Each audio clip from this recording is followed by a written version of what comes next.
Welcome to the Book the Busy podcast. We are here with Darnell Aponte of the Aponte Group and Mommy YP. I want to let you drop your own accolades. I tried to look up all your awards and things you've done and stuff like that. But it's all different places. It's all different places. So please tell us where you've been, what you've been through.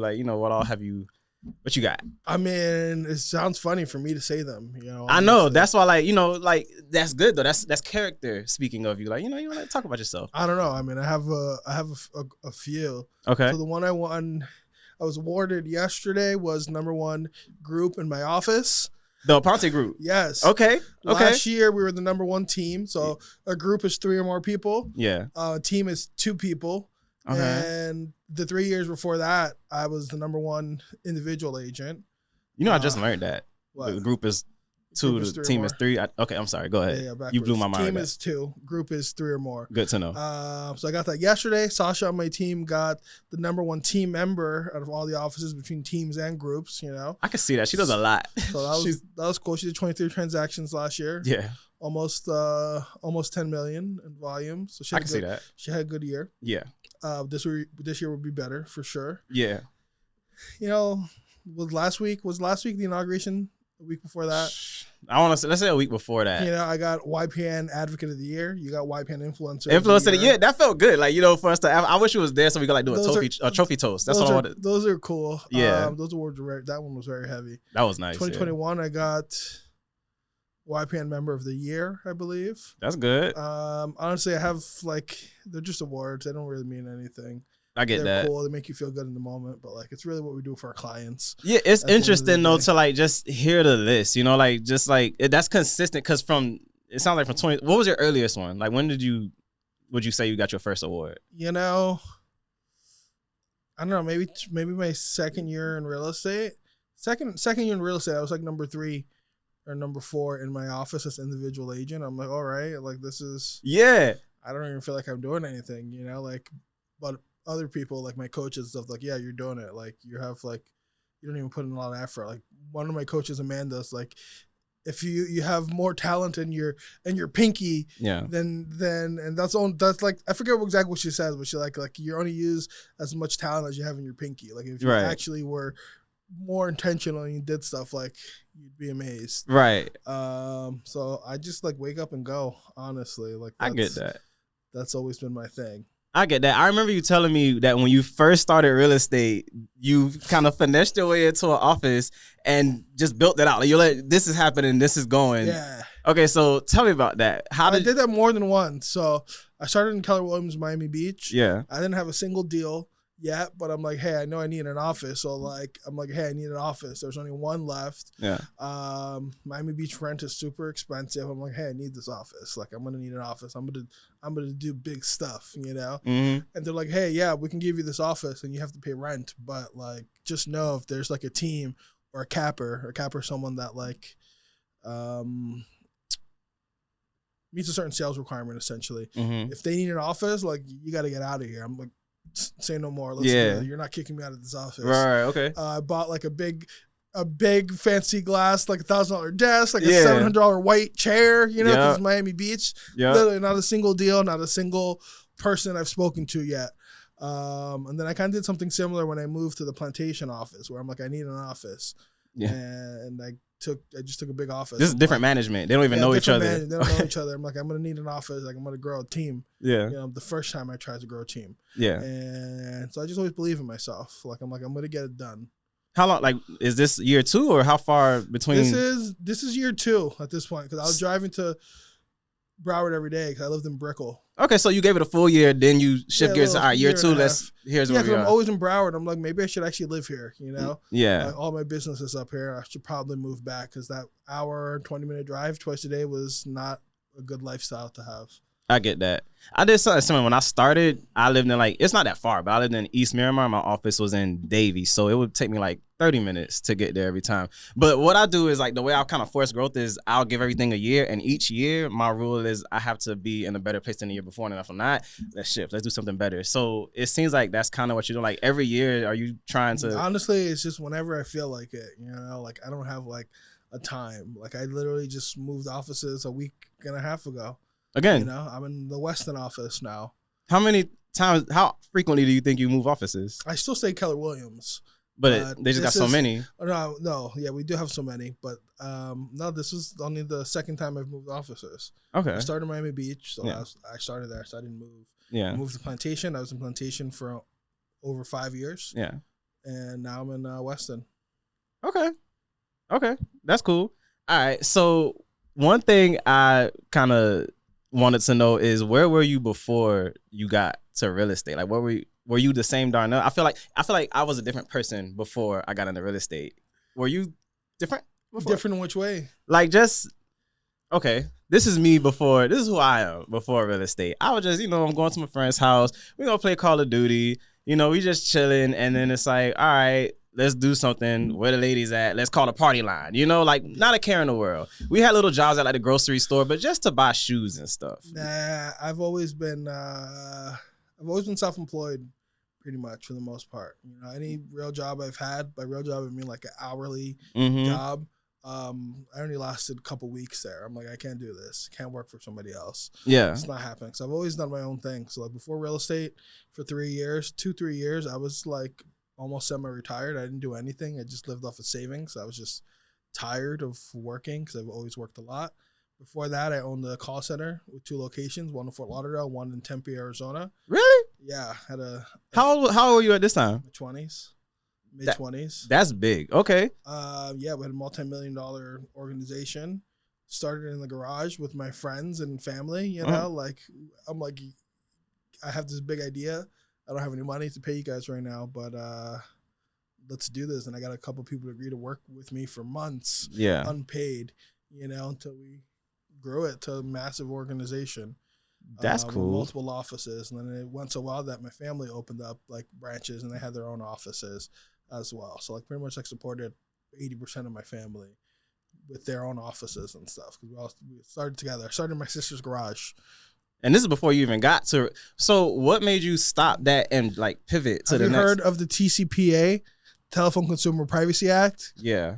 Oh. So I was in the call center world when those things were rolled out. Mm-hmm. And so it changed the way how we can contact people and how we can collect data on the internet. Now, when you do data and do anything on the internet, like you have to explicitly opt in and say, I agree to be contacted by this organization. Yeah. When I owned my call centers, that wasn't a thing, so it was like the wild, wild west. I get it. So like you can just you can sign up for one thing and you can get called for a completely different product because the laws weren't in place for that back then. I get it. So it changed how much data cost. Literally, I remember that October it went into place. Data overnight quadrupled in price because now there's a lot less of it available. Yeah. And the ones that are available are not higher quality. They're opted in, so they cost more. So it just changed the structure of the business. Like it just. Okay, so it was now, like, let's do something else. Yeah, no, it took months to get out of it because now you had to partner with the data people and stuff, and like they got a bigger split, but now you didn't have upfront data costs, but like you had acquisition costs. So like it was different. It was a win-win, but it just completely changed the structure. I did that for like 5 or 6 years. We got out. I worked like 6 days a week, 7 days a week. I managed the dialer, went to all the conventions and met people. Before that, I had an auto transport company. I saw that. I saw that on your LinkedIn. Nice. Yeah.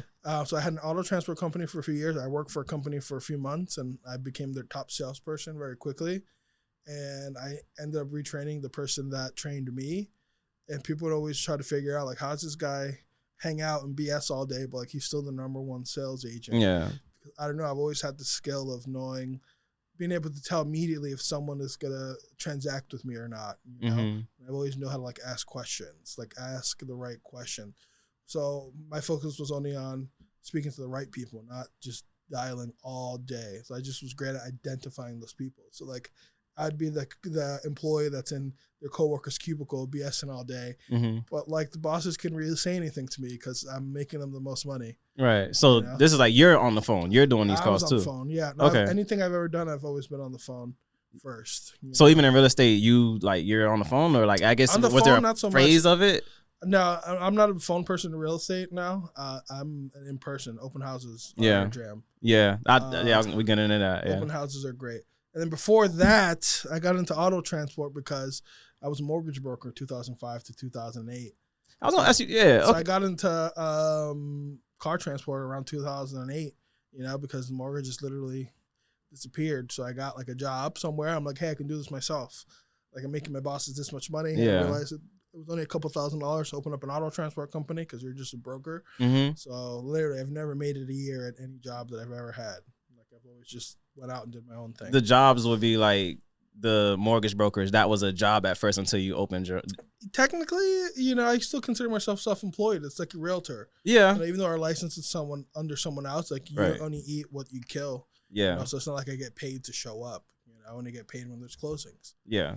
So yeah, that was a job per se, but I still did. You had to show up and I do wasn't stuff. getting paid. My job, my definition of a job is someplace that pays me regardless if I produce or not. You know, I'm getting paid an hourly. That was my motto. Rate for a specific task. Yeah. Not the results, just a task. Yeah, that was my motto. So I worked at a grocery store. I worked at Publix when I was like 16, you know. So I'm you can't tell me that I'm a teenager and I got a job. So my motto was, oh, they pay me for the hour, not what I do, you know. So I'm chilling. Like this is why I have this mindset. My worst habits came from the work environment, my work friends. That's where it came from. Just my work friends were like, let's just hang out. Let's just go chill in the freezer. Like on a hot day, we go chill in the freezer. Don't judge me. So from that, like when I interned, got fired for, you know, getting too chill with the work friends. Now I'm chilling with my real friends, and now we're back in like grind mode. So this is when we start getting into, all right, let's build business and let's start this. We gotta figure it out. My first hustle, I would say while I'm working at Publix, I would take my checks and I would go on eBay and buy like little body jewelry, like, you know, tongue rings, little crap like that, and I would resell it in the store. That's cool. So do you remember what your first hustle was? I had a lot, man. I've always hustled something. Even in middle school, I would make my sister take me to Sam's Club, so I can buy like the big boxes of candy and resell it in school. So I was always getting in trouble for that in middle school and high school. Like I always had a backpack full of candies. I didn't like the chocolates because those things melted, but I would get like the hard candies and stuff. Yeah, like Warheads. You gotta surround them in Capri Suns. Yeah, I don't want to do all that. I got a referral for that. I had 2 backpacks, the snack pack and then the regular backpack. That's too much. I just had it on one. How did you stop? What stopped you from selling candy? Getting in trouble, you know. But even when there was like the fundraisers and stuff, like I would go door to door as a kid, just knocking on doors, getting people to sell. Okay, so you were always, I get that. Even from elementary school, I just love selling stuff. That's fair. I've always been a salesperson my entire life. Were you I've never raised like that? Not at all. Okay. Not at all. I just got great joy out of it. I even remember, I don't know how old I was. There was some big boxing match. I was definitely under 10 years old. Yeah. That's when I moved out of the house, and like I knew my sister's friends were coming over to watch a boxing match and stuff. So like I went to Publix that day with my sister, and I bought like canned stuff, and like I made treats and stuff. I'm like, yeah, these are for sale. Yeah. For free. That's cool. I had a little Tang stand. Did you ever do the stand thing? That's when I realized Tang was good. That was also my first time tasting Tang. Wasn't that cool? No, I've always sold stuff, man. I was in sales. My first real business, I was 17. Yeah. And I got a corporation started somehow. I went and like I paid $500 for an attorney to do that. That's the first and only time I ever paid an attorney for that. I'm like, I don't need a corporate sale and all this crap. Yeah. You know, like kind of took advantage of me. Mm-hmm. You know, but my business then was it was starting to get popular. It wasn't big yet. You know how they had the eBay stores where like you would bring your stuff in and they would sell it for you, and they get a percentage for selling it. Yeah. So I would go door to door, but I would go to businesses. So I would do business stuff. Mm-hmm. So I started by mistake because my brother-in-law's company, someone he worked for, had a bunch of like electronics and like high-end tools that they weren't using. So I'm like, can I sell these? You know, so like I would sell stuff for like thousands of dollars at 18 years old now, and I would just get a huge cut of it. You know, things that were people are going to eventually trash. I'm like, hey, why don't I just make a business and go door to door? So I'd go to like office towers until they kicked me out and see if they had stuff to sell. Like I would sell like printers and things like that. So like I'd have to pick them up, bring them home, and like get them checks for that. So I would list it, take photos, do all that stuff. Eventually, like in 40-Year-Old Virgin, like there was that store, and like there was like we sell your stuff on eBay store. Yeah, so that became a thing. Yeah, and like I've always duplicated other businesses. Like I literally went, I had one of these stores sell something for me just so I could see their process and see how they worked and get a copy of the contract. You know, I'm like, all right, duplicating this. Yeah. You know, so pretty much every business I've done, like you just figure it out. You don't have to be an originator. No, okay, I get that. You don't have to do that. Like, there's someone else that's already done it that's successful. You can just do it your own way. Yeah, the biggest takeaway for this from me is that you'll go after an idea, but not just go after it. You'll also find the biggest scale way to do it. Like, it has to be worth your time, it seems. For sure. Like, you're very selective on what's worth doing and what's not. For sure. Real estate's the first thing I did that I'm like, I want to make a lot of money, but this time I don't want employees. I was tired of having employees. Yeah, it sucks. Yeah. You know, and here I am building a team again, you know, like it's inevitable. Yeah. Honestly, my first year building a team, like my first couple of years of like trying to it was very difficult trying to figure it out that everybody like learns differently. I imagine you had a phase of overwhelm to make you say, you know what, I'm going to like be more selective in what I do. Have you ever had that phase of like, this is too much, I need to narrow down? Nah, usually not. I thrive in chaos and when too much. So this is just from the beginning, you've just always been selective on what you... My coach last week told me that she thinks I'm bored right now because she's like, everything's going too good. Yeah. You know, you thrive in chaos. Like, that's why you're like relaxed and not doing anything right now because there's really no big problems or anything to figure out because like my real estate business is dialed in, you know? So like now I'm like, all right, I need some chaos. Let's hire 2 or 3 agents at the same time. I mean, that's important though. That's really how I do it. Whenever I have a phase of stability or significant drought, that's my time to kind of kick things up a notch. Like, all right, let's do something higher. So, all right, deals are steady. I got some money. What can we do bigger? So I think you're doing the right thing. I just need to constantly be figuring out solutions to problems. Yeah. That's where I do best. That's really our job. It is. We're not here to open doors. We're here to figure out solutions to everyone's problems. The appraiser, the lender, the buyer, you name it, title company. Like, we're here to make sure everyone works together and we communicate with everyone. I had that realization that really, because I had to really have a sit down with myself, like, okay, where do I genuinely feel the most passion? Here in the studio, or I'm like surrounded by celebrities and it's a good time and, you know, I'm important, or in real estate where I just gotta I show up, I solve problems because I just have so much experience. It's all about my mind in real estate. Here, it's all like, they're both stressful, but this is just because it's so technical. Everything has to be perfect. This has to sound right. This has to be fully accurately programmed with the ISO, the aperture, like, you know what I'm saying? It's just so much mental space that they both take. But I'm more fulfilled after solving a big problem in real estate than I'm solving a big problem here. So I hired someone to take over. But yes, yeah, that's the plan. So how do you kind of stay motivated? Because I know sometimes there's times you just don't want to do anything, but you don't have a choice. How do you keep yourself motivated? That's a good question. You know, I just asked someone this a couple of days ago. I just have to remember the reason why I'm doing this to begin with, and like what does this do for me? You know, at the end of the day. So just always got to go back to your big why. Okay. Whatever your big why is.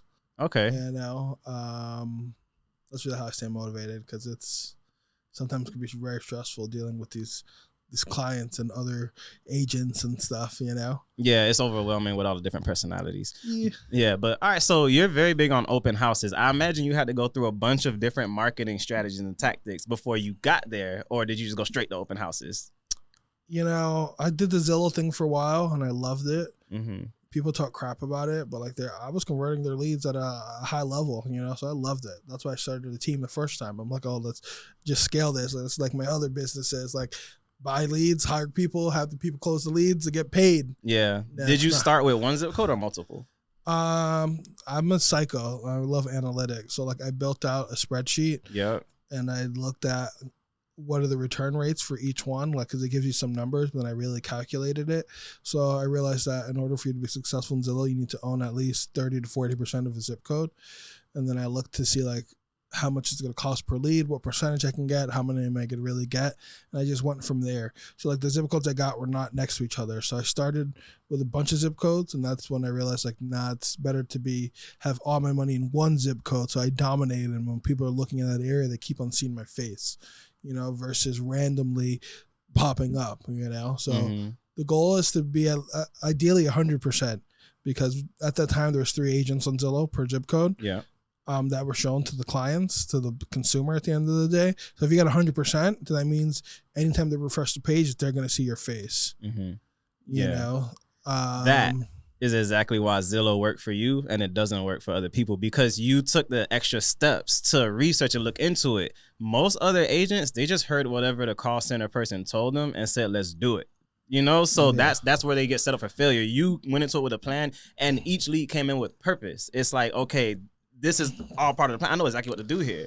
So I think that's where Zillow goes wrong for people. I've dealt with leads, so I know speed to lead was important. So like I would call them, or like when I would get a live transfer in, like no matter what I was doing, I would answer it. Like I could be in bed sleeping, and I see that call, I'm like, I would do it with my eyes closed, you know, like it's happening. And he would just pass it on to. My goal at that time, it was just me, but then I tried to pass it on to my agents, and they didn't convert them at the same rate I did. I had that realization, but also I kind of put it on myself for, I guess I could have trained better. How did you overcome that part? Oh no, it always starts with the leader. I didn't train. I'm like, here, just do this. Yeah, call them. Just do them. Sell them the house. Go. Yeah. No, it's not the same. It's not people don't think the same way you do. How did you figure out the best route to train your team? I didn't. I just got rid of everyone after the year. I can do this by myself. Yeah, like I gotta do this by myself and make more money with less headaches and not have to worry about this. Right. Because I lost some money that year because I was spending like $5,000 a month just on Zillow. Yeah. So I'm like, you know, I can just do this myself. Like, let's get rid of everyone. It's not worth it. I get that. So I was a single agent for many years after that, for like 4 years. How far back? When did you start this Aponte group? I mean, I've been to the Aponte group since day one because I knew I would eventually have a team. Yeah. You know, so like that was part of the vision. I get that. So I just always branded myself as that from literally day one. From Miami Beach. Yeah. That's interesting. Okay. You do you vision board? Like how do you dream? How do you goal set? You know, is this too personal? No, I could do better. Honestly, I vision board for like 2 years, but I'm like, I don't really, not for me. My coaches will tell you, like, there's anything that I want to do, I will do as soon as I decide I want to actually do it. Yeah. So like I mean, it sounds funny, like not to be cocky or arrogant, but like I can do anything that I want to do. I feel that way. So like I just need to decide that I want to actually do something. Yes. You know, like if I decide it, then I'm going to do it at a really high level. It's just the hard part is me actually deciding that I want to do it, making that decision. Yeah. That I'm going to do it. So you're a focused person. My coaches will tell you like I'm not like they tell me all the time I'm not like any of their other clients, you know, because they can't give me things that'll pain me or pain points or whatnot. I'm like, it doesn't do anything to me. Like, so their approach with me is different than all of their other clients because I just figure stuff out and like stuff like comes naturally to me. Yeah. You know, relationships, building stuff, figuring out solutions to problems, like just thinking outside the box. It's just, you're in the right place as a leader. I could be a better leader for sure. It's for sure. What do you think will make you a better leader? Like being out more, being more on the scene? Because you go places. You're out the country all the time. It's like knowing how to like talk to your people and like motivate them and get them figure out what they want. You know, like, there's a lot of things to being a leader. I'm still working. I'm on the journey right now. I'm figuring myself out as well. That it's a never ending journey. I get that. Yeah, no, that's my biggest opportunity for the year is being a better leader. I get that. Okay, so when you do open houses, like what makes them so exciting for you? Is it that are you just good at getting a good turnout, or you? You know, I wouldn't say I'm super excited about them. I just know that there's a good source of business because I love stats. So I don't have it off the top of my head right now, but I think over 80% of people will hire the first agent that they meet or speak with, and over 50% of open house guests are unrepresented. That's true. That makes sense. So like literally when I did the math, it's over 50%, over 60% of people will hire you if you're the first person they meet at an open house because they're not represented. So that's why I like to do open houses. Like people are in my face, like we're face to face, belly to belly, you know? Yeah. I perform better that way versus like on the phone. It's like you're not really getting a lot of rejection at an open house either. It's not like calling FSBOs or expireds and stuff and like people are mean and hanging up on you. But you can do great there too. I have friends that kill it in both of those, but like it's just not for me. I'd rather just meet face to face. Happier people, yeah. I get that. There's like a warm lead kind of. Absolutely. Now it's my job to build a rapport and show my value to them to get them to want to work with me. Okay, so like when I walk into the open house, it's like I have a different personality. It's like, okay, it's showtime. You're social today. It's social, Darnell. I get that. Let's do this. It's Darnizzle. Sure, we're there. We're there to work. Like, then, like literally, it's like 3:00 already. Okay. Do you do like snacks and all that, or I used to. My first open houses, my first year in, like I would do all types of crap. I would get like pub sub platters and cookie platters, and I would have 2 like water pitchers and stuff, and one of them like I would put like lemons or limes in and stuff, fancy. Or oranges, and then I would have another one outside where I would do like pink lemonade or something. And I'd put like real raspberries or strawberries in it. So like I'm getting there like early, like chopping all this stuff up, and whatnot. And they can wait. No, go ahead. No, it's okay. They can wait. It's not an emergency. All right. They'll chop like all this stuff up and like have chips and you name it. But and then like now you have to clean up after yourself. They don't eat it. Sometimes they do, or if they do, like they're making a mess, or the kids have chocolate chip or Cheeto fingers on the walls. And so I stopped. So like I used to do that, and I would put like music outside and inside. I had like it was a whole setup. But I stopped because I stopped seeing value in that. At most today, I'll have like bottled water. That's it. Yeah, because you get thirsty. Yeah, I guess I drink it too. But usually now I don't do any of that stuff anymore. I just do like heavier in the marketing, like 20, 30 signs minimum. If the 20, 30 signs? It's minimum if the city allows it. Every city has. How far are you putting these signs? I'll put like 2 or 3 like close to each other because you need to give people time to turn. Oh, you know. Okay. So like, I learned that if people are driving too fast, like which everyone does, like they're not gonna make a U-turn. So you do boom, boom, boom. So yes, I give them enough time to see it, so that way they can get into the right lane, so they can turn. It's the little things. I'm not just putting it like on the corner. Like I see a lot of agents do that. Like by the time they see it, they're not gonna slow down and stop. Okay, drop like. I don't want to say like your 5, but a couple of your favorite open house tips. Cause I know you got the open house masterclass, so we ain't gonna give them everything, but drop some. Just a bunch of signs, honestly. Like if your city doesn't have any ordinances on that, like make sure just be excessive with that. Like be ridiculous. Yeah. With your signs, like 20, 30, 40, 50 signs. Okay. Like just put them all out there. These aren't metal signs. You get a little the cheap ones, the little cheap open house. They're branded signs now, but they used to be like regular. I would have to go to 4 or 5 Home Depots and Lowe's and Walmarts to get them because they'll be like 5 here, 7 there, Real quick, my first open house, let me just tell you real quick, it was very cheap because when I started real estate, I was flat broke. I had to figure it out. So I just bought like a big white blank board and like some letter stickers, and I stickered out open house and then put it right in front of this $350,000 2-story listing, and that's my story. Sorry.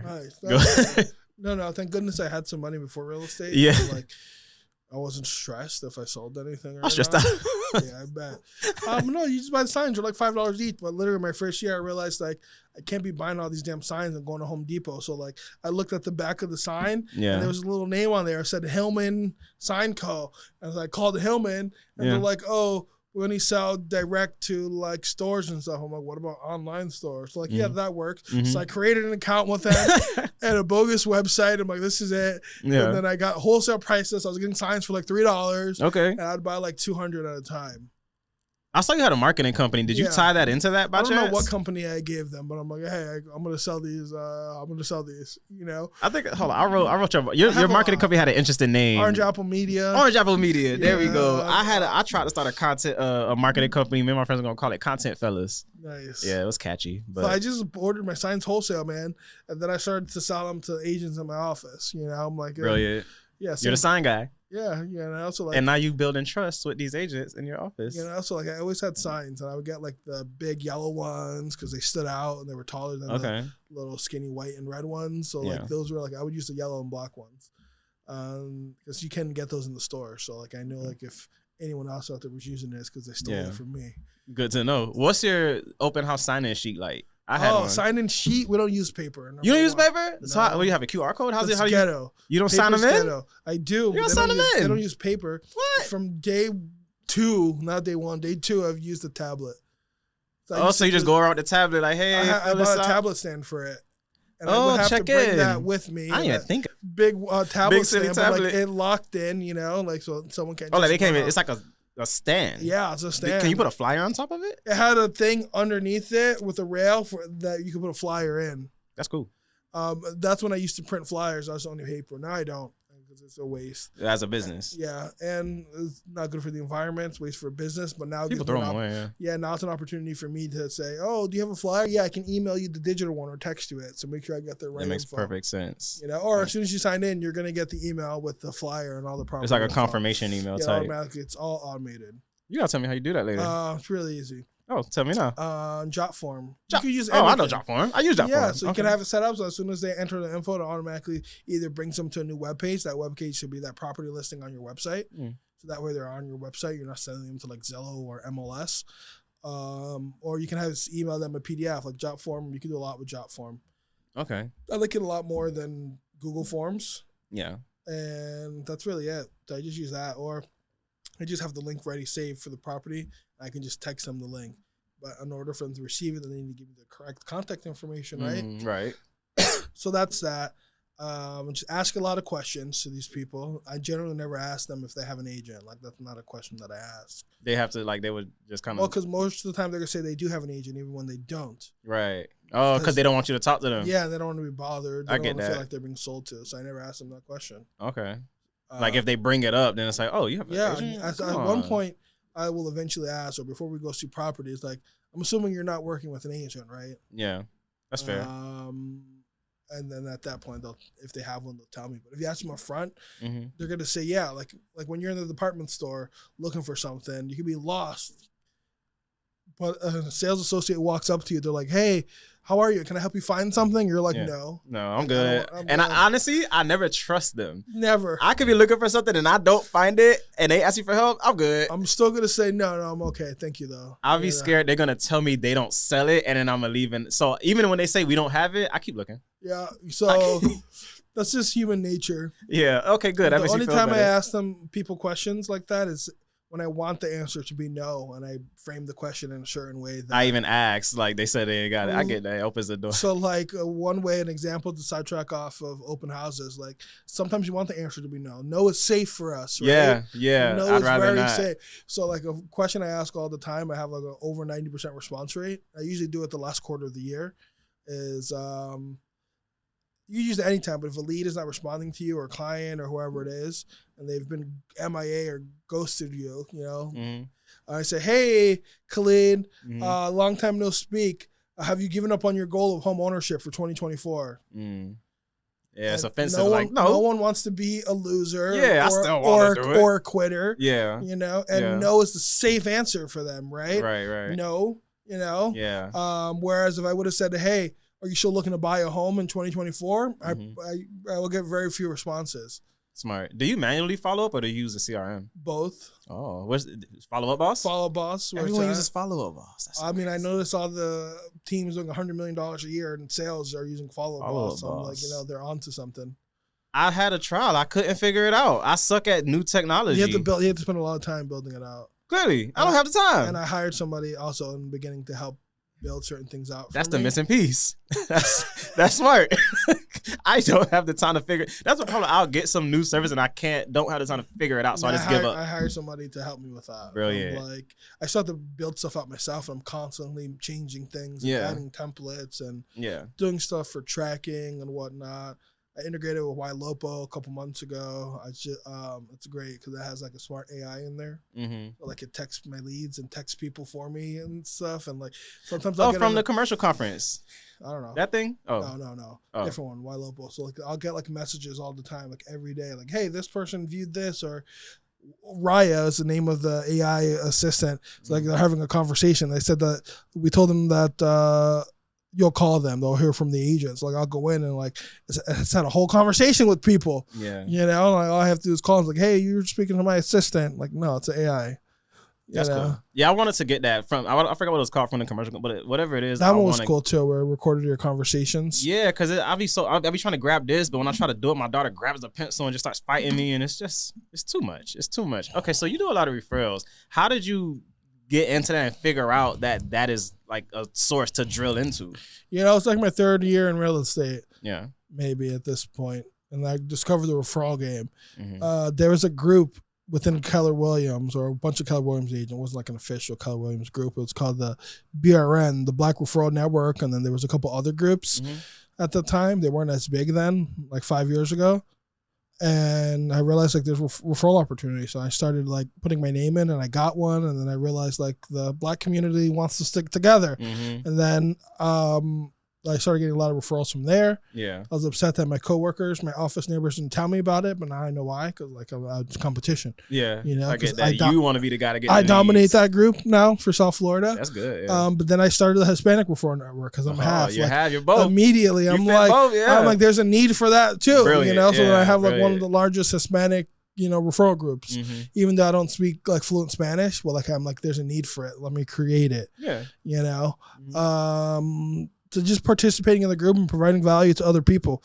You know, how can I provide value to my friends in this state or that state? So my goal is always to connect people, even when I'm not going to get paid. Most of the time I'm not getting paid. I'm just doing it just to connect people in hopes that I take care of them enough that they feel obligated to repay me somehow and they stay on the lookout for opportunities for me. That's my motto, yeah. Just do kind and do good things, and people will feel like, you know what, he helped me so much. Yeah. Let me throw him a little deal. And then going and meeting people at conferences and events, like any opportunity to travel, I take. Yeah. You know, so like it definitely costs money, and you need to have leverage to help you on the ground to like show your clients stuff, because the day you leave that's when the cash buyers in town and people want to see stuff, and so you need to have help on the ground. You don't need a team for that. Like you can just have agents that you have great relationships with that'll do stuff for you either for free, but usually you have to pay them something, either a percentage or a flat fee. Yeah. But it's still worth it. So just making relationships everywhere. Just having relationships, positive relationships, and provide value. I haven't had business cards in like a year. Do you do the business cards? I don't really use business card. No. How do you connect with people on the go? I'm an Instagram person. I get their info versus them giving them mine. You know, it's the classic line, I just gave out my last card. Yeah, that's what I did. What's your info? Yeah. I never believe people when they tell me that. Okay, it took me a while to realize that's a game. It is like, no, you didn't just give out your last just gave card. It out. How come I keep on meeting people that just gave out their last card? Man, I'm busy. No, because you don't want to give someone your card because now you're hoping and waiting for them to reach out to you. I'd rather control the communication. So you just plug them into your CRM. Yeah, hey, what's your phone number? What's your email? I'll send you my contact now. Now, again, like I'd rather collect it than give it out. Now I have their info. Now I can control when I reach out to them. So you have do you have a category in your CRM for realtors, like other realtors? Yes, I have stages, categories. I have them broken down to in-state, out-of-state, like local or non-local, you know, because I work with a lot of local realtors. Yeah. Just so you know, I like to tag and every lead every which way possible so I can search for stuff. Like if I meet someone in open house in Coral Springs, like I'll have a tag Coral Springs with a type of property. So then like if I get a new listing in Coral Springs, I'll just search, okay, Coral Springs and buyer. Like, all right, let's email all these people. You know, they were interested in buying a house in Coral Springs at one point or in a certain neighborhood. Or when I get sign calls, I immediately put them in the CRM and I put what house they're calling for and like what zip code and what city. So that way it's searchable later. That makes sense. Huh. There's a lot. So you really like verse into this. Yeah, it's not rocket science. It's the easiest business I've ever done in my life. Yeah, I mean, really, it's all about showing up, using your expertise to solve problems. But I guess the hardest part would be like trying to figure out the whole team management thing. That's the biggest thing I'm trying to figure out and overcome. So here's where I kind of like hurt myself. When I first got my team, I sacrificed all deals. It was like my team will do deals. So every single deal I had, I didn't do anything myself. I would just you still need to be. You're still the main producer until a certain point. That's what I'm trying to figure out now. Yeah. So then your job is to like get people up to where they need to be at the end of the day. But like you still need to produce somewhat. Yeah. Like, the first thing I did was give away like 90% of my buyers. You know, so, and it cost me a lot of clients. Yeah, no, you have to stay on top of them. Like, and you have to make sure, like, especially in the beginning, like, I make people go through, like, they have to be a showing agent first. You know, so, like, you're getting X% of the deal. Your job is just to show, but, like, you're involved in everything. You're learning. Then you get your own clients, but, like, we're working, like, 50-50. Like, you have to be copied in all communication. Like, that's my model. You need to have, like, a 30, 60, 90-day plan for everybody, too. That makes sense. Learn. Like, you have to train them. Yeah, I start with rentals, then you get a buyer, then you get a listing. I tell my team honestly not to do rentals. I'm like, refer those out to somebody else. I do it just so you can like get the feeling of showing, and I get that. It's not. I don't do that. It takes more time. It does. It takes a lot of time. The contract is 18 pages versus 13 pages for a sale. It is. We have to collect documents and stuff where we don't have to do that on a sale. Then we have to do 2 contracts. We have to do contract to lease and the lease agreement and. Because it's all about identifying what's worth the time. It's not worth it. It's not worth my $1 per hour. I get that. Oh, that brings me. My time is worth way too much. I would rather sit on my couch with my dogs and my cat than do something. I get that. So that brings me to the next thing. I remember one time you said, whenever like there's someone wants to see something far, it's a far away deal, you'll calculate how much time it's going to take you to drive there and do it, and then you make it into a price per hour. How do you determine if, you know what, I will consider making that drive less calculated or just refer it out? Like if it's in Tampa. I'm going to never refer. Oh, Tampa, I mean, our MLS doesn't cover that, so we're not going to be able to properly service the client anyways. Right. And send them emails and stuff. Like that, I'm going to refer out all day. Okay. You know, that's too far. Mm-hmm. But like a Homestead deal, a St. Lucie deal, you know, like I'll still take those, but like I'm probably not going to service it myself. I'll either have someone on my team do it that's willing to drive that far, or I'll just partner with an agent that just does the showings. They get a percentage for that, you know. Mm-hmm. Listings are the easiest. Like listings, I'll go there if I have to. Like I'll take a listing in Port St. Lucie. It's 2 hours away almost. But I only have to go for the listing and maybe for the photos. Yeah. You know? So I think my second listing was in Port St. Lucie. If I have to go twice, if I have to go 4 times even, that's 8 hours. You know, let's say 2 hours of negotiations and paperwork. About 10 hours. It's a $400,000 listing at 3%. That's $12,000, and I have to put 10 hours into this, 12 hours into this. It's $1,000 an hour. Yeah. You know, where else can you make $1,000 per hour? Very few places. You know, so I'm like, all right, that one's worth it. You know, I'll do it. I'll go, yeah. $120,000 deal up there, I'd be like, you know, I'm going to refer that out. You know, like, not worth it. You know, the time, the ROI is not there for that. You know, I'm going to refer that out. Like, even if I have someone that has to go show the house for me 20 times, at $30 a pop, you know, it's still worth the $600 I paid them because I don't have to be there. I'm still making $1,000 an hour, $800, $1,200 an hour. I get that. So how do you keep track of all the stuff you have to do? Just do you have a to-do list or just CRM? You know, I don't have a to-do list. I just wake up and I'm like, okay, what do we have to do? But like everything's in the calendar usually. Calendar. Okay, boom. All right, you know, if it's not on the calendar, it doesn't exist. I've learned that. Yes. I've learned that. All right, that's cool. So it's not exist. And then I usually try not to take any like admin related calls until like 10, 11, 12 o'clock, you know, because there's no emergencies in real estate, you know, like usually things don't have to be resolved immediately. Yeah. Especially if a deal's under contract, there's other people involved, listing agent, buyer's agent. Hopefully you have a transaction coordinator. Hopefully the other side has a transaction coordinator. There's a title company. There's a lender. So there's so many other people. So like it doesn't need to be answered right away. I get that. Most of the time. Very rare where there's an emergency. If there's truly an emergency, I'm probably not the person you should be calling. You know, like probably call 911. Like there's nothing I can help you with right now. Like, honestly, I'll be thinking that when my phone blows up sometimes, but I try to get them all. I try to like. Yeah, I want to. Things to wait, you know, but like we have other things we need to do first, like getting new business into the pipeline. Yeah. That's our Do you have a structure for that? Like, so for me, like I try to in the morning, first thing, make sure I'm doing something marketing related to get new business in. Like, how do you, is it just all day? You know, I have a company now that I've been working with for like 3 or 4 months where they do all my social media marketing. That's like, cool. I just film the videos and they tell me what to say. Like I film it and they edit it and they post it. There's some other things I do on my own and I have one of my VAs edit it for me, but like I don't know any of my editing. So like I outsource that. Like that's not what I'm good at. It's not what I want to do. Yeah. Anything that I can pay someone to do for less than I make per hour, then I have them do it. It's worth it. It's called leverage. Like I'm not going to clean my car myself. I'm not going to do my laundry myself. Like how much time you could do that? You could do something else with that time. Yeah, you know, that'll have a better return. Okay. You know, like I'm not going to clean my house myself. Like when I have a cleaning person come in, you know, do that. So like once you start getting busy, then you realize, like, hey, it's not worth it for me to do that. Like it's not an income producing activity. Okay. So now I don't have a set structure. Every day I've been doing for about a month and a half now where we do prospecting for 2 hours, script practice for like a half an hour, 45 minutes, and prospecting for 2 hours. Like on the phone? Some on the phone, but a lot of it through social media, messaging, text messaging, phone calls. Yeah. Yeah, that's smart. That comes first. So then I do admin stuff after that. Okay. Because if I work on admin stuff, then you're going to go up and down, right? And have peaks and valleys because we're not getting new business in because we're servicing the current business. Yeah. I want to have consistent closings every month. That's what I'm trying to build up to now that I'm back. Like you can't do those little tasks. You know, No, you have somebody else. I have to. It's brain space because that's the thing. The biggest stressful time for me is when I have to do something for the studio and something for real estate at the same time. So I just had a revelation with myself, like, why? Why am I splitting the two? Just have someone in charge of this. So I have a full manager, so my brain space is just reserved for real estate stuff. That's good. Yeah, I'm just very focused. That's why I keep saying it. It's just very like instilled in my head because it's a new thought process. But I appreciate you coming in, man. Thank you so much. I'm trying to think if it's anything else.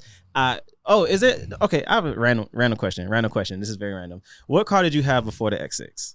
I still have it. It's a Toyota Highlander. That's an SUV. Yeah.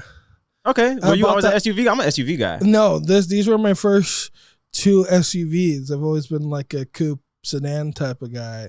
But I got the Toyota 2 months after I got into real estate because I'm like, hey, I'm gonna have to drive clients around and like have people in my car. So like, let's get this SUV with the 3rd row. And then I realized like, hey, you don't put clients in your car. That's a liability. Oh my God. I tried it. No, Never again. No. When the clients don't have a car or they're like relocation clients from another area, like I'll just hire a driver. Because it like is an Uber Black now. No, it's cheaper. You just find private drivers. They pay like $35, $40 an hour. Oh, cool. And that way you can actually talk to your clients and stuff. You can do stuff. You can. Oh, you're in the car too. Yeah, I'm in the car with them. Oh, like $1 million listing. That's cool. I guess. You ain't see $1 million listing? They like, come on. But like, they're not even $1 million listings when they do that, honestly. Really? Like, so you give the $1 million listing experience to everybody? No, not to coming everybody. in town. Like if they don't have a car, like most people will get a car, but there's some people like they're staying in downtown or like they plan on staying at the Airbnb or hotel and not honestly, like leaving the resort. Downtown showings are horrible driving yourself. It is so worth having a driver. The valets in and out. Yeah, so usually I volunteer for those when it's like condos or I'm looking for condos. Like I'm like, we'll pick you up, and I'll either have someone drive my car. I've done that a few times. Okay, like that's smart. That's even really if smart. even if they have a car, like I usually still have someone drive my car because I'm like, by the time you valet or find parking and stuff. But usually I hire a driver because I'll spend like less than $200, and then the valets will add up. You're like, the valets will add up, and then as a courtesy, I pay for the client's valet too. You know, because you're getting your cars together. Yeah, you know, I'm like, I'll pay. That's just what I do. Yeah. For like $200, like you're a rock star. You can have your laptop or tablet open. You can talk to them, build a relationship with them, versus trying to drive and see where you're going. It's so stressful. And there's traffic and it's like so stressful. know about the property and your phone's ringing, right? And that's how you do showings in Miami. So that's what I do for that. And then I Figured normally always will bring a little cooler, like a little small cooler bag with. I'm so glad we're having this talk. I have 4 drinks in there usually at a minimum. That's enough. I usually stop at the gas station. Like, you thirsty? I'm gonna stop and get a Gatorade. No, I have them in there because I don't need time. You know, you do. You don't have time to. Do you do this or not? Yeah, you don't. I do this. So I'll have a Coke, Diet Coke. Everyone loves. Wow. Diet, because a lot of people that are like, oh, I'm on a diet. Is it water Gatorade? Sometimes there's a Gatorade. Okay. There's always flat water and a Perrier or Pellegrino. Perrier. Okay, that's cool. And then I'll usually get some little snacks too, you know, just in case they need a little sugar rush, you know, they need something because like we don't have time to like stop and get a meal when I have a day, 4 or 5, 3 couple hours planned of showings, you know, in different buildings. So like I'll have like a trail mix, like nuts, like some goldfish with Cheez-Its and a granola bar. No snacks. Or 2. Go upstairs, you snacking. Okay. You know, and that way we don't have to stop. The only thing we have to stop is like there's a bathroom break, but most of the time they can do it in the building if they have to. You know? And in turn, I'm sure you get a lot of referrals from the clients. Yo, they love it. They love that shit. They're like, genius. Wow, that's what it's all about. Yeah. Never done this for me. They never expected that treatment buying any house. They're like, I'm only buying a $600,000 condo. This is great. Yeah. You know, like it's. That's cool. But really to make my life easier. That's cool. Okay. What is there a book that you're a book guy because I've been to your house and you have a huge bookshelf. You have this huge bookshelf. It's not that big. It's like wall to wall. It's wall to wall. I like books. I could read some more for sure. Okay, so I go through phases where I'll read a bunch of books really quickly and then I won't read anything for months. Do you remember what the first book that really like you were like, okay, I'm a reader. I care about books was? No, but the first business book I read that changed my life, and I don't agree with it today these days, is the Robert Kiyosaki book. Rich Dad Poor Dad? Yes. Somebody gave it to me like when I was 16 years old. I'm like, wow, this is incredible. So maybe that's what helped me focus. Yeah, it does. But you don't agree with like, do you not use that method anymore? Like, Not so much because and Robert Kiyosaki is kind of a nut job these days. Like he's always talks about the real estate market crashing on the U.S. economy, and he's been saying it for years, and it's like it hasn't turned out keep that waiting. way. But I mean, eventually you'll be right, you know. But like not every year. So like I just like the things he says these days. But, like, that was a classic book. I get that. Have you tried like velocity banking or any like other methods of? No. My favorite book, I've been preaching it for the past 6 months now, since August, is Exactly What to Say by Phil M. Jones. Obviously, Never Split the Difference by Chris Voss, is a hostage negotiator. Negotiate like FBI hostage negotiator. So it's like negotiate like your life depends on it. Yeah. It's like some of the things I said earlier I got from that book. Like you need to get people to say no. No is a comfortable. No is a comfortable. It's important to read like sociology, whatever, books on the mind. Because I read a Verbal Judo, also from a hostage negotiator. Nice. Very good, and it really helped me in my career. You got to say people's names a lot. In this, just when you're talking to people, like you got to say their names a lot. Yeah, it makes them. Yeah, I like to show people that I know their name. Yeah, that's my thing. I'm reading a book right now. I put it down though on how to do a TED Talk. Talk like Ted. I don't know what it's called. Talk Like Ted. I read that book. Talk Like Ted. It very much helped me. The guy analyzed like hundreds and hundreds and hundreds of TED Talks. Yep.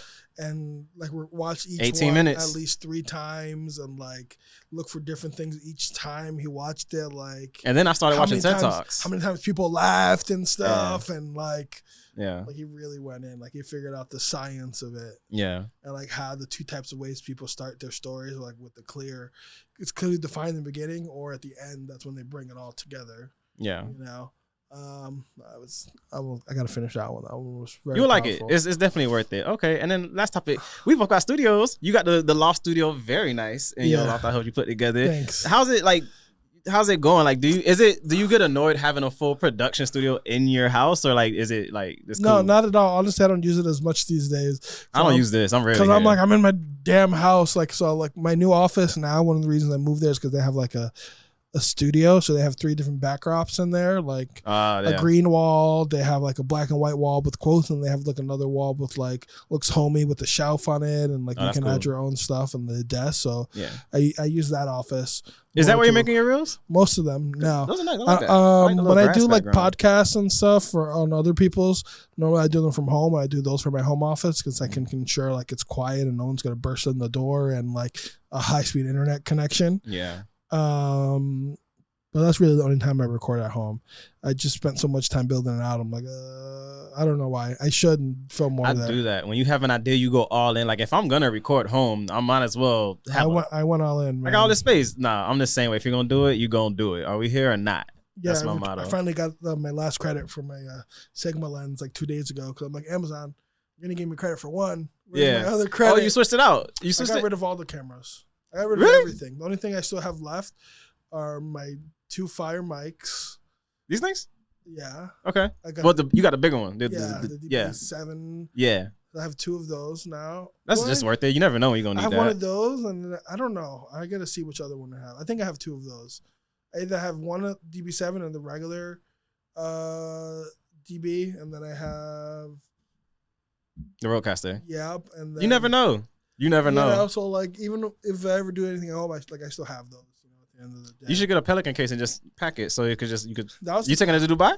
I'm not going to Dubai anymore. You're not going to Dubai? But that was my plan originally, was to have like a mobile podcast studio because I'm always around like.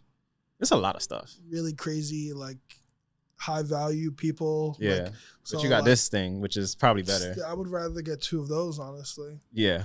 And just get some good lapel mics and. There's a mic that comes with it.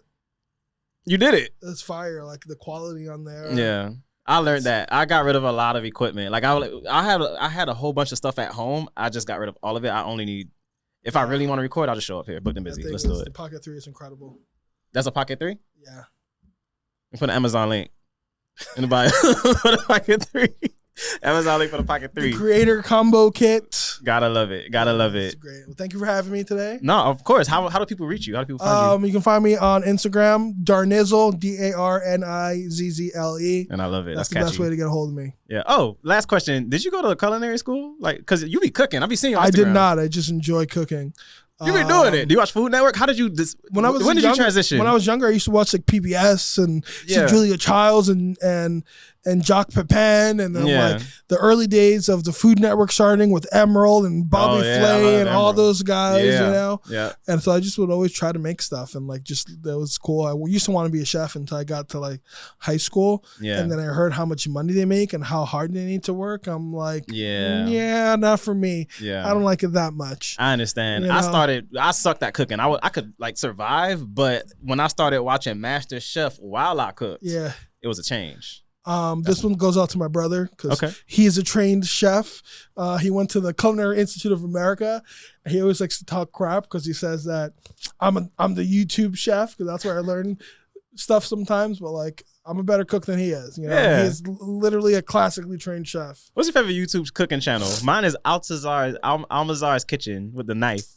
You seen that? I don't really watch a lot of videos these days. Like honestly, like we consume so much stuff on our phones, just like on Instagram and stuff. True. That's true. On the Instagrams. But I used to love there used to be a sous vide everything channel. And then and that same guy has another channel, Guga Foods. Okay. He's a South Floridian guy. He has he's like I don't know, I think he's Brazilian or something. It's like an accent, but like he was like one of the first people that were making videos on like how to use a sous vide machine and whatnot. What's that? It's like a precision cooking tool. Like you ever see people put stuff in a vacuum seal bag, and then it's like in hot water. Okay. So there's a like machine that has like a what's the word for it? Like a fan, not a fan.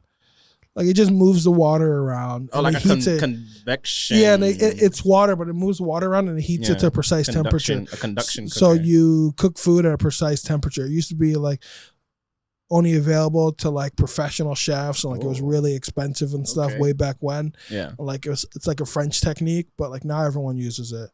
You know, like you get them for like $100 these days, like a basic one. Times have changed. Yeah, for sure. So like now they're home friendly, but now like you can cook stuff at a certain temperature, you know, where you can't do on the stove. You know, like you can cook stuff. Like I've done fish in there. Like I've done a whole brisket. You have one. You have this. Yeah. Oh, you serious? Okay. I have all types of stuff, all types of gadgets. What kind of knife set you use? I don't have a knife set.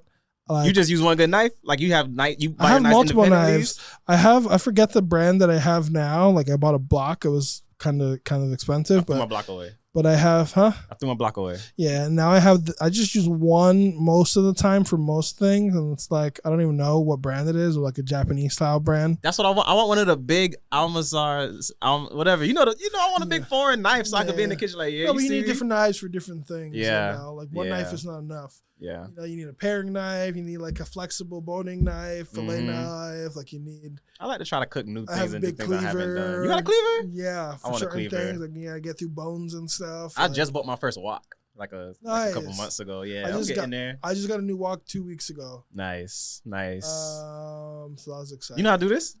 No, I'm not that cool. I can't do that yet. I try. I want a gas stove so I can do cool stuff like that. Yeah. All right. We got an hour. We're not gonna push this. Okay. This was great. I appreciate you. If you want to be a realtor, go to Kolibi Real Estate. I have a discount link in the description below. I appreciate you, Darnell. Oh, what? Next time. You want to learn more about Darnell? Follow Darnell on Instagram. I'm Khalid Explains It All, and I'll see you in the next one.